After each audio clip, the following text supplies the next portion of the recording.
स्वागत है आप सब लोगों का हमारे आज के वीडियो में। तो सबसे पहले सभी लोगों को मेरी ओर से जय श्री राधे कृष्ण और जय हिंद। आज हम डिस्कशन करेंगे न्यू एजुकेशन पॉलिसी यानी नई शिक्षा नीति पर। हाल ही में सरकार ने एक नई शिक्षा नीति जारी की है जिसमें बताया गया है कि जो 10+2 सिस्टम हमारा अब तक चल रहा था उसे बदलकर एक नया सिस्टम लेकर आए हैं। तो वो नया सिस्टम क्या है, उस नए सिस्टम में कौन से बदलाव किए गए हैं, तो हर व्यक्ति को इस बात को लेकर उत्सुकता है, कई सवाल मन में हैं।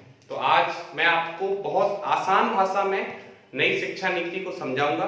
तो आप मेरे साथ बने रहिए, वीडियो को लास्ट तक देखना जिससे आपको शिक्षा नीति पूरी तरीके से क्लियर हो जाए। चलिए शुरुआत करते हैं। तो अगर हम बात करें शिक्षा विभाग, ये विभाग हमारा आता है मानव संसाधन विकास मंत्रालय के तहत, जिसको हम कहते हैं ministry of human resource development. अब इसका नाम बदलकर इसे शिक्षा विभाग यानी इसे एजुकेशन के उसमें बदल दिया गया है। अब ये शिक्षा मंत्रालय होगा, एजुकेशन मिनिस्ट्री के नाम से इसको जाना जाएगा। ये हमारे लिए बहुत अच्छी बात है। अगर हम बात करें नई शिक्षा नीति की, तो पहले हम ये जानने की कोशिश करेंगे कि अब तक हमारी शिक्षा नीति में कितने बदलाव हुए और कब कब हुए। तो हम सबसे पहले अगर बात करें तो जो पहला बदलाव हमारी शिक्षा नीति में हुआ था वो हुआ था सबसे पहले वर्ष 1968 में। इसके बाद दूसरा बदलाव हुआ था वर्ष 1986 में। हालांकि इसमें थोड़ा सा बदलाव 1992 में कर दिया गया था। उसके बाद से हमारा जो पॉलिसी चला आ रहा है, जो शिक्षा नीति चली आ रही है, वो वही चली आ रही है। अब एक तीसरा बदलाव जो हुआ है हाल ही में 2020 में, हालांकि इसको लागू करने की योजना 2022 से है। तो अगर हम बात करें तो अभी तक हमारा जो स्कूल सिस्टम था वो क्या था, 10+2 सिस्टम। 10+2 सिस्टम का मतलब यह है कि 10 साल तक सभी बच्चे एक जैसा पढ़ेंगे। उसके बाद 11th और 12th में अपना अपना स्ट्रीम सिलेक्ट करेंगे। जिसको मैथ से करना है वो मैथ से करेगा, जिसको बायो से, जिसको कॉमर्स से, जिसको आर्ट से। तो 2 साल अलग रहेगा, 10 साल तक आपका सेम रहेगा। उसके बाद सब लोग अलग अलग यूनिवर्सिटीज में जाकर अपना ग्रेजुएशन करते थे। तो जो कॉलेज वाला सिस्टम है उससे मैं आपको अगले वीडियो में बताऊंगा। फिलहाल हम यहां पर बात करेंगे केवल स्कूल सिस्टम की। तो 10+2 सिस्टम जो था अब इसे खत्म कर दिया गया है और इसके स्थान पर जो नया सिस्टम आया है उसको नाम दिया है 5+3+3+4। तो ये सिस्टम क्या है, ये सिस्टम है 5+3+3+4 सिस्टम। इस सिस्टम में क्या किया गया है, आप देखो अब जो है 4 स्टेज में एजुकेशन आपको दी जाएगी। इसका मतलब यह है कि पहले सरकार 12 साल तक आपका ध्यान रखती थी, अब सरकार 15 साल तक आपका ध्यान रखेगी। अब इसमें होगा क्या, जो शुरुआती स्टेज होगी उसे नाम दिया गया है foundation stage. Foundation stage total ये 5 साल के लिए रखा गया है। अभी तक ये होता था कि गवर्नमेंट स्कूल्स में एडमिशन सीधे फर्स्ट क्लास से होता था। अब क्या रहेगा, इसमें 3 जो साल रहेंगे वो रहेंगे प्री प्राइमरी स्कूल, जिसे हम कहते हैं प्ले स्कूल। आपने देखा होगा प्राइवेट स्कूल्स में छोटे छोटे बच्चे जाते हैं और वहां पर उनकी पढ़ाई नहीं होती, वहां पर उनको खेलना सिखाते हैं, उनको कलर्स वगैरह के साथ जो है उनको खिलौने बनाना सिखाते हैं, खिलौनों के साथ खेलना सिखाते हैं। तो इस शिक्षा को अभी तक हम ये मानते थे कि ये अमीरों की शिक्षा है, अमीरों के बच्चे ही वहां तक जा सकते हैं। लेकिन सरकार ने अभी इसमें परिवर्तन किया है और इस परिवर्तन में 3 साल प्री प्राइमरी स्कूल रखे गए हैं। हम सब लोगों ने देखा है कि छोटे छोटे बच्चे जब स्कूल जाते हैं तो उनको सबसे ज्यादा परेशानी स्कूल जाने में होती है। आप उनको सुबह जब जगाते हो तो उनको बहुत कष्ट होता है। क्यों कष्ट होता है, क्योंकि वहां पर उनको जाकर पढ़ना होता है। लेकिन अब क्या होगा, अब जो शुरुआत के 3 साल हैं वहां पर बच्चे को स्कूल तो जाना है लेकिन वहां पर पढ़ना नहीं है, वहां पर उसको खेलना है, वहां पर उसको मस्ती करना है। तो अब क्या हो जाएगा इससे, अब जो सबसे बड़ा परिवर्तन आएगा वो ये कि बच्चे स्कूल जाने से डरेंगे नहीं, वो हंसते हंसते स्कूल जाएंगे, वहां पर मस्ती करेंगे, वहां पर खेलेंगे। और इसे जो है प्री प्राइमरी के नाम से जाना जाएगा। 3 साल प्री प्राइमरी के रहेंगे। इसके बाद अगले जो 2 साल होंगे वो होगा class first and class second.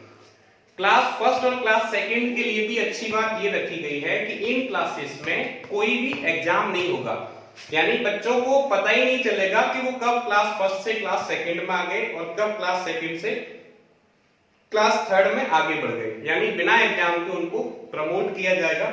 इससे जो बड़ा फायदा होगा कि शुरुआत के 5 साल बच्चे पर पढ़ाई का बोझ नहीं आएगा, वो पढ़ाई को हंसते हंसते सीखेगा, मस्ती के साथ सीखेगा, किसी दबाव में आकर नहीं पड़ेगा।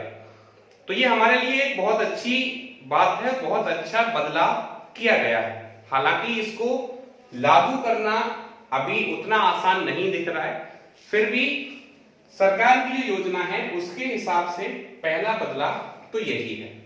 अब इसके बाद जो दूसरा स्टेज रखा गया है उसे नाम दिया गया है प्रिपरेटरी स्टेज।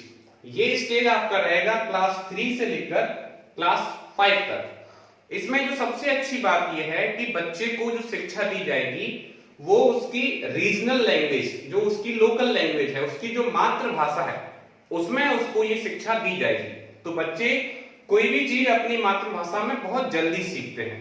और क्लास 3 से एग्जाम भी स्टार्ट होंगे, यहां से उनको ईयरली जो एग्जाम होते हैं उनको एग्जाम भी देने होंगे।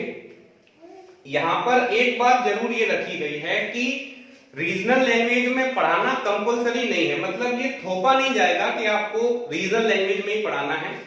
आप जो है इंग्लिश में पढ़ाना चाहो पढ़ा सकते हो, लेकिन ये जो है प्रावधान किया गया है कि बच्चों को रीजनल लैंग्वेज में ही एजुकेशन दी जाए।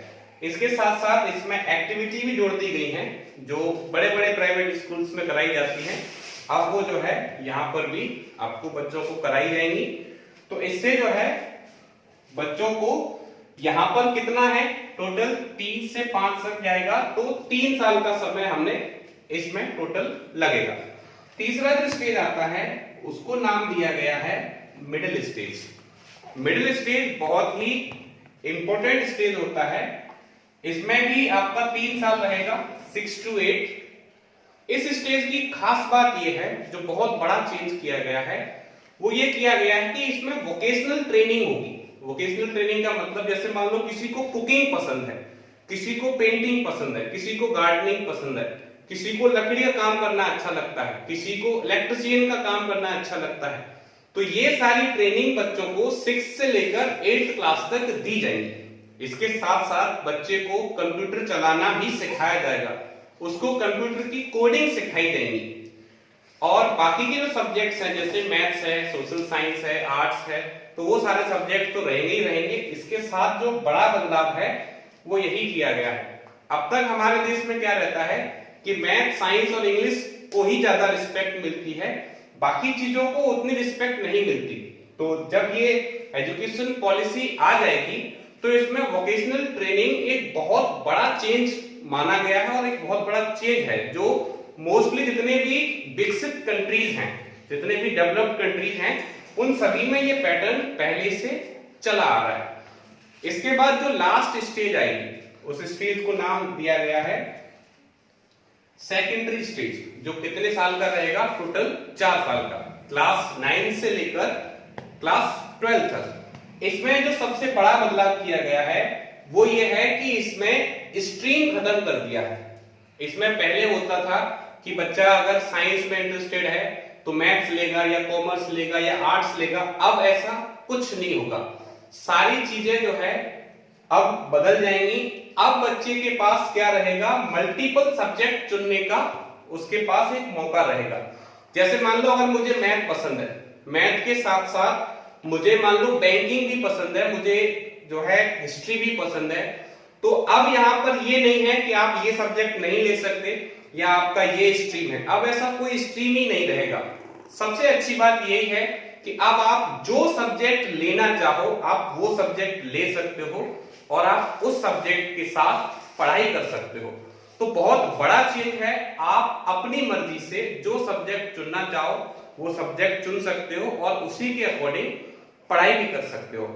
इसमें दूसरा जो बड़ा बदलाव किया गया है वो किया गया है बोर्ड एग्जाम्स को लेकर। पहले जैसे बोर्ड एग्जाम्स होते थे हमारे, एक साल में एक ही बार बोर्ड एग्जाम होता था और बच्चे क्या करते थे, दिसंबर तक तो मस्ती किया और उसके बाद जनवरी से पढ़ना शुरू करते थे और लास्ट के 2-3 महीने पढ़ के निकल जाते थे। अब ऐसा नहीं होगा। अब क्या होगा, हर 6 महीने बाद एग्जाम होंगे, यानी सेमेस्टर जो पैटर्न होता है वो पैटर्न लागू किया जाएगा और आपको हर 6 महीने बाद यानी साल में 2 बार एग्जाम देना होगा और उन दोनों के जो मार्क्स होंगे उन्हीं से आपका फाइनल रिजल्ट तैयार किया जाएगा। तो यहां से क्या हटा, यहां से हट गया कि अब आप ना तो मैथ लोगे ना कॉमर्स लोगे, अब आपको जो लेना है आप ले सकते हो। दूसरी सबसे बड़ी बात यह है कि यहां पर जो सब्जेक्ट्स हम लेते हैं, सब्जेक्ट का लेवल भी डिसाइड किया गया। जैसे मान लो आपको मैथ्स में बहुत ज्यादा रुचि नहीं है और आपके करियर में सब्जेक्ट जो है आपको ऐसा लग रहा है कि इस सब्जेक्ट की आपको ज्यादा लाइफ में जरूरत नहीं पड़ेगी, तो उस सब्जेक्ट को आप क्या कर सकते हो, मीडियम और एडवांस 2 लेवल रहेगा। अगर आपको मीडियम लेवल चाहिए आप मीडियम लेवल ले सकते हो, आपको एडवांस लेवल चाहिए आप एडवांस लेवल भी ले सकते हो। तो ये भी एक बहुत बड़ा चेंज है। इसके साथ साथ जो एक और चेंज लेके आए हैं वो ये है कि अब आपको एक विदेशी भाषा भी पढ़ाई जाएगी, एक फॉरेन लैंग्वेज भी आपको सिखाई जाएगी। तो आप किसी भी फॉरेन लैंग्वेज को वहां पर पिक कर सकते हो। और एक और सबसे बड़ा बदलाव जो मुझे नजर आया है वो आया है असेसमेंट को लेकर। यानी अभी तक आपके बोर्ड एग्जाम्स में जो नंबर होते थे उसी से आपकी मार्कशीट तैयार होती थी। अब क्या होगा, आपके मार्क्स प्लस आपका सेल्फ असेसमेंट किया जाएगा, यानी आप खुद अपने आप को कितने नंबर देना चाहते हो उसके हिसाब से भी आपकी मार्कशीट जो है प्रभावित होगी। आपके फ्रेंड्स भी आपको नंबर देंगे और आपके टीचर्स भी आपको नंबर देंगे। इससे क्या रहेगा, आप अपने सभी फ्रेंड्स के साथ एक दोस्ती बनाकर रखोगे, आप अपने टीचर्स के साथ एक अच्छा बिहेवियर बना के रखोगे और इससे फायदा ये होगा कि धीरे धीरे ये आपकी एक हैबिट बन जाएगी और आप हमेशा सब लोगों के साथ एक अच्छा माहौल बनाकर चलोगे। तो ये तो रहा हमारा स्कूल सिस्टम जो इस तरीके से बदला जाएगा। इस बारे में आपको अगर कोई और सवाल पूछना हो, कोई और मन में प्रश्न आ रहा हो तो आप इस वीडियो के कमेंट सेक्शन में जाकर उसे पूछ सकते हो। और अगर आप हमारे चैनल पर पहली बार आए हो तो आप चैनल को सब्सक्राइब जरूर कर लें। वीडियो पसंद आया हो तो इसे लाइक करें। तब तक के लिए सभी लोगों को बहुत बहुत धन्यवाद। जय हिंद।